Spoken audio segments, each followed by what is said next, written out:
Bună ziua. My name is Horace Dediu, born in Bucharest, 1968. I am an analyst in technology and business. Family in Finland? That's right. I lived there since 2001. I am a U.S. citizen, but I'm also a permanent resident in Finland. If you are in Romania or Moldova, if you go straight north, you see Finland. Finland is not geographically to the west. Finland is on the Eastern European time zone.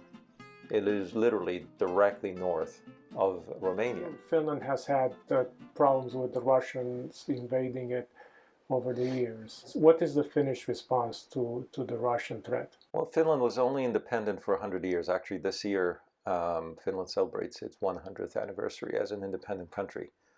Prior to that, it was a Grand Duchy or a province of Russia, Imperial Russia, from between Napoleon till about World War I. Prior to that, it was part of Sweden. So Sweden had to surrender Finland as a result of settlements during the Napoleonic Wars. Lenin even lived in Finland. He took refuge in Helsinki before the revolution, during World War I. And he made promises to the Finnish government at the time, saying that if he comes to power, if he gets support, he would offer independence to Finland.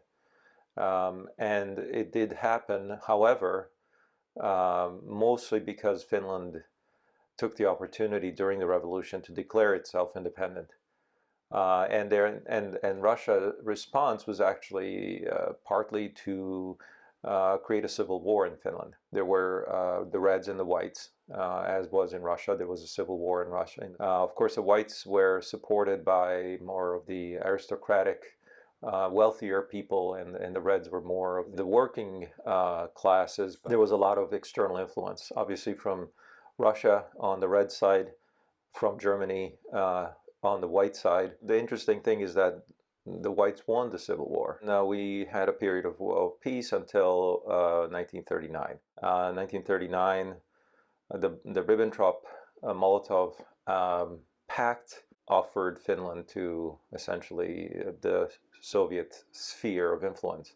As a result, Stalin said, "You're coming with us," as were the Baltics and Latvia, Lithuania, and others in Estonia could not oppose the Soviet Union and Stalin's annexations. The ultimatum was given to Finland, and Finland refused to sign, saying we don't think it's right. And so a war began. You remember 1939, September was the invasion of Poland, first by Germany, then by the Soviet Union. September, October, November, these states were annexed by the Soviet Union. By December, the Soviet Union invaded, and this began 1939 Winter War, which lasted about 100 days, about 3 months. Very violent, very bad. Almost 5% of the population of Finland was affected, death or injury. It settled with Finland essentially giving up a large amount of territory, although it preserved its independence, which was a great achievement. The Soviet Union lost hundreds of thousands of men. It was seen by many as a defeat because they were enormously powerful. Finland is a very small country, less than, I think, at the time, 5 million people, maybe even 4 million people, and they were able to withstand that assault. Consequences, though, were that Finland lost a larger amount of territory. Karelian Isthmus was just between the Baltic Sea and the lake north of St. Petersburg. After 1939, there was essentially a peace, but the war continued in Europe, and by 1941, Germany invaded the Soviet Union. And at that moment, as Soviet Union was retreating, Finland thought now is the time to take our territory back. So they actually declared war again on the Soviet Union and went so far as to take the territory they had lost and even stepped a few kilometers across and said we were going to create a little buffer. But they stopped. They did not participate in the wholesale invasion. Technically, Finland was not an ally of Germany. They were considered co-belligerents, meaning that they were fighting on the same side, but did not share a lot of the same goals. Having said that, there was a lot of collaboration between Finland and Germany, between Mannerheim and Hitler. Mannerheim was the leader of Finland at the time. As the Soviet Union was able to retake and break the sieges and so on and move into Eastern Europe, there was a continuation war, which is the 1941 war. And at that point, Finland was once again on the verge of being completely destroyed. But Stalin ordered all efforts in 1945 to capture Berlin.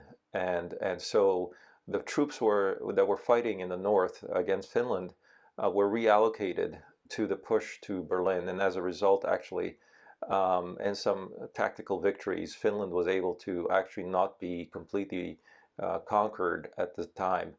The consequences, though, were that once the Allies won, Finland was considered to have been on the wrong side. And even though, they were victims in 1939, recovered their territory, but all those territories were given back to the Soviet Union, plus reparations, meaning that Finland had to pay a huge amount of its GDP for years to come as tribute, as payment to the Soviet Union. That included lumber, raw materials, manufactured goods, oil, etc. So it was a very expensive. Plus, there were some parts of Finland that were occupied effectively with Soviet troops on the ground. They were prohibited from having a navy. They were prohibited from having weapons businesses or manufacturing and so on. And yet, throughout all this, Finland maintained its independence, and that's sort of considered a miracle. The Baltics didn't. A lot of Eastern Europe fell under the Iron Curtain, but not Finland. And it preserved itself as a democracy and a republic. It wasn't easy to defend. The only reason probably Soviet Union didn't go ahead and just annex the territories, they just felt that in 1939 they had been beaten so badly. They had a huge loss in men, and they felt the Finns were very, very tough fighters and had this willingness to sacrifice so much and fought very, very well. And so there's just a huge amount of respect, I think, from the Soviet Union throughout the Cold War. They have invested greatly in having a strong military. They still have conscription to this day. It has essentially been a success story. Throughout the 50s, 60s, 70s, it wasn't really either east or west, but it managed to do okay. And then during the 90s, it recovered nicely and it built itself as a technology oriented country and led to the birth of Nokia and success with software and other things. So today, Finland is one of the most successful countries on a per capita basis. A democracy in terms of equality, in terms of the education system. A few words about sisu, the fighting spirit. Well, sisu is a concept not so much related to war or fighting. It's some call it guts, fortitude, internal strength, grit, bearing the burden, not complaining, pushing hard. It's used in sports quite a lot because many Finnish athletes seem to be supermen in their ability to withstand pain. That's just seen as a cultural attribute of Finland. Racing drivers, for example, like Mika Häkkinen and others, have been described that way as well. Persistent, the very notion of fighting even though you have no hope. There is no logic indicate that you should fight on. And not suicidal, it's not about that. It's not like the Asian concept of fighting to the death. It's more just keep your head down and keep going. Finnish idea is very individualistic, very strong force that drives you. And think about it as being a country that's very difficult to live in. It's very cold. There are very few days when you can not worry about the weather. You have to have very strong houses. You have to have very strong clothing. And you have to work every day not to die. Now, when that's the case, historically, for thousands and thousands of years, you build a character, and that character of perseverance. Well, many Finns actually are very positive about the time when Russia was an imperial, because it was not part of Russia. It was a duchy. It was a province that was left to be independent. In Helsinki, the statue is not to a Finn; it's to the Russian emperor. So it predates independence. And Finns never took it down. They never felt they need to rebel against it. Finland's harbor, I mean Helsinki harbor has a fortress on an island called Suomenlinna, stronghold of the Russian Empire. The Russians fought the British there during the Crimean War, and so this is 1840s, but there was fighting going on also in the Baltic, and the Finns essentially fought on behalf of Russia at the time. Finns fought on behalf of Sweden before then. What Russia built are still preserved. The cannons, for example, are Russian cannons, and you can still visit them. They did not tear down or destroy Russian symbols. There's an Orthodox church visible straight away when you come into the harbor, and the church is in a very prominent location, and it's still operating. And there are a minority of Orthodox people. There are Russian restaurants.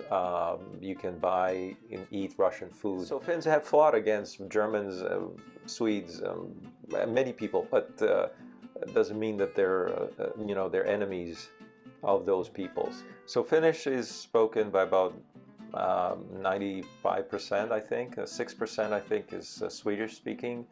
But there are also the Sami people, which are more the indigenous northern people, which go between also Finland, Sweden, Norway, and Russia. Above the Arctic Circle, typically they herd reindeer. They're not agricultural based, and they have a language called Sami. It's kind of an interesting place. Would be worth learning more about it if you're curious.